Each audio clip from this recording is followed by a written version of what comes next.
here with Ashley Horton from the Cut Shop. And Ashley is the mom of 3, so she doesn't do a lot of about me pages, but you did today. I did, yes. A lot of my pages focus on my kids just because they're always doing something fun. And it is important for us to have ourselves in our scrapbooks just so that our kids will know like our likes and things that we did, and just to have mom in there, you know, at different stages. And even though we don't like being, you know, in front of the camera, we like to be behind the camera, it is important to get ourselves in those scrapbook layouts. So tell us a little bit about this gorgeous layout. This is a layout using a lot of frames. I thought when I started, I thought, oh, okay, well, I can use a frame around my photo. And then I thought, well, why not layer several frames together? And you can add pattern paper. You can use that to hold your title as a ground for your title. So you can just play with different things with that backing behind the frame. And you can add your own color to match the collection or papers that you're working with. Now, so when I first saw this, I thought it was a stamp. Yeah. Because it looks like a stamp. But actually, because you're known for doing cut files, you said it's actually a cut file, but we're not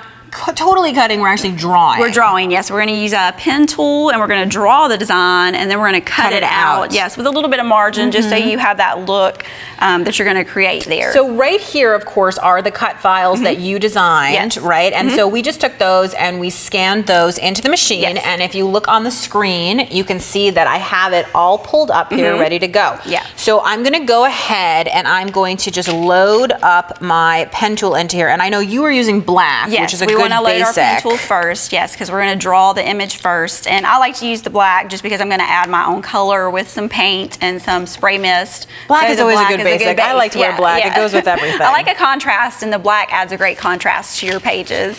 So I'm going to go ahead and I'm just going to load in my mat. And I'm using plain white cardstock. And you said we didn't have to put anything fancy in here at all. No, nothing fancy, because we're going to add color with the mist. You could do it if you wanted to. You could use the pen tool with a pattern paper or a colored cardstock if you wanted to. If you didn't want to use if you're not a painter or a mister, if you don't like to use mixed media or wet mediums, you could do that same technique. So basically what you have to think of it is it's the same as stamps. Yes. Anything that you could do with a stamp, you can do the same idea here. Or of course, if you're a doodler, you can doodle your own frames.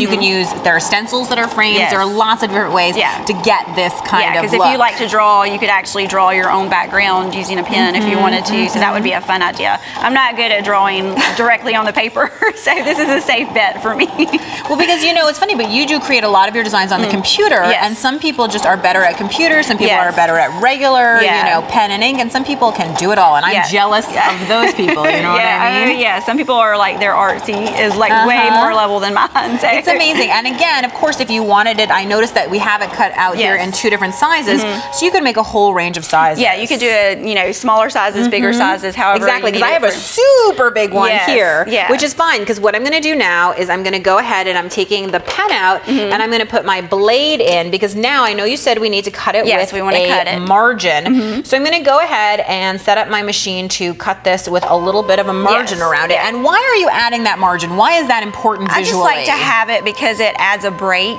instead of having your cut file, and especially if you cut along your line, you're going to use your line, because if you don't have that margin, it's going to cut right along where your drawn line is, and so that kind of takes away from the effect of so using even if you're stamping, you would recommend that we should definitely cut with a slight margin away. I also think it happens to make the cutting process a little easier. So again, I'm going to add in maybe like a 1/12 of an inch in here or something like that. That'll add a good margin. And then we're just going to go ahead and we're going to cut that little frame out. So while this is cutting, why don't you show us exactly what we're going to do to make these all fancy and colorful? Pretty. Yes, we want to use our mist, so we're just going to grab some spray mist, and I have 2 different colors.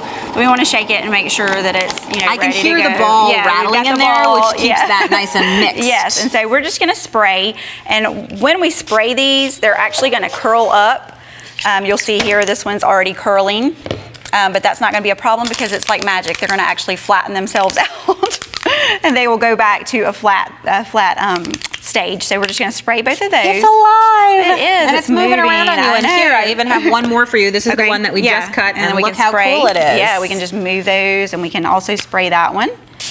Cool, cool, cool. Yeah, and that So once that's done, I know that you have a little paint palette here, so let me move these aside. We've got two that are dry already. We want to make sure that our spray mist is dry, and you can see that they flatten back out perfectly. I didn't do anything to them. They just did that on their own. And so now we're going to go in these little spots here. We want to just add some color, and it's really fun, the difference that it makes and how it just kind of brightens it up and adds a different look to the cut file. And so we're just going to get those two different color paints. You also gave me a great tip, which you're about to do, which is you add white. Yes, and that really brightens it too. Yes, you can brighten it up, and you want that little bit of contrast there with the color. You don't want it to match exactly, so we're just going to get some white in both of those. I've also found that, especially when you're using a lot of craft paints, that white helps to opacify things and make it a little bit thicker, so that you don't necessarily see the other colors through. That's true. It doesn't show through. And so we're just going to mix those colors together.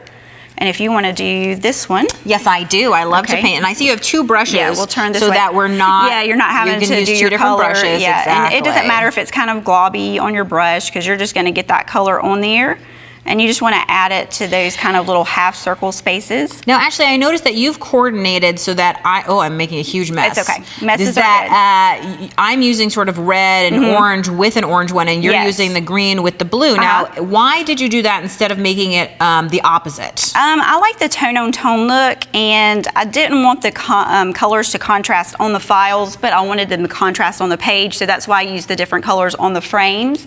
And you'll see on the page that I actually matched the colors of the paint to whatever color the frame was. And this is another great opportunity to customize, because obviously if you're a person who likes more color contrast, you could definitely do a more aggressive thing. Yes. If you're a person who likes less, like tone on tone like you do. And one of the things I really love is, again, when you do that tone on tone, you can do a lot of stuff. Yes, you can. And I like that it almost adds like a jeweled look to it. And so once you have them finished and they're dry, you can add your photo behind there, so you can see that that's how I did my photo. Do you trace your photo? How do you make sure that it's going to fit, or do you just kind of eyeball it? I usually will measure the inside of the cut file, and then I can just size my photo to match that size, and then I just do the lazy way, because we want to get it done as quickly as we can, and so we just hold it and kind of cut. It doesn't have to be perfect, because that edge is not going to show once you get this the lazy cut. way. I do everything the lazy way. I like that a lot. Hey, it gives us more time to start on a new page. So I always think, like, when you're making stuff, you want it to be fun. And for me, at least, I know there are people who love rulers, but if it gets too much like that, it makes me crazy. It does. So let's look. I know you brought an alternate layout too, which again, I thought that was a stamp, but no, it's a cut file and you just use that repeated pattern there and have the same word over, and you can draw it, and then you can add paint, or you can add some watercolor crayons, any kind of color that you want to add there.